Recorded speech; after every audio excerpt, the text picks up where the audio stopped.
శ్రీకృష్ణుని మనుమని వివాహ కథ ఎప్పుడైనా విన్నారా? ఇవాళ తెలుసుకుందాం.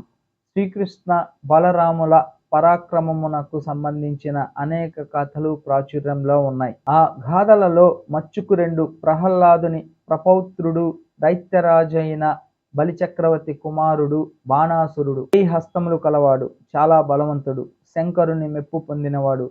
శంకరుడు ఎల్లప్పుడూ అతని నగరాన్ని కాపలా కాయుచుండును. బాణాసురుని కుమార్తె ఉషాసుందరి శ్రీకృష్ణుని మనుమడైన అనిరుద్ధుని కలలో చూసి ప్రేమించింది. అతనినే వివాహమాడాలని నిశ్చయించుకుంది. ఉషాసుందరి ప్రియసఖి తన యోగ విద్యచే నిదురించుచున్న అనిరుద్ధుని ద్వారక నుంచి మాయజేసి తెచ్చినది.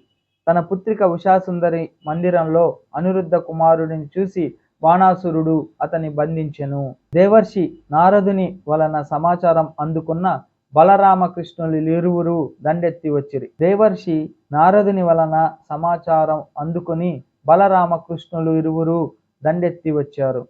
శంకర భగవానుడు భూత ప్రేతాలతో యుద్ధ సన్నద్ధుడైనాడు. కృష్ణుడు భూత ప్రేతాలను పారద్రోలి శంకరునిపై సమ్మోహనాస్త్రము ప్రయోగించెను. శంకర భగవానుడు మాయలో మునిగి ఉండగా శ్రీకృష్ణుడు బాణాసురుడి చేతులను నాలుగింటిని మాత్రమే మిగిల్చి మిగిలినవి ఖండించి వేశాడు. నిద్ర నుంచి మేల్కొనిన శంకరుడు బాణాసురుని చంపవద్దని ప్రాణాలతో విడిచి ఉంచమని కోరెను.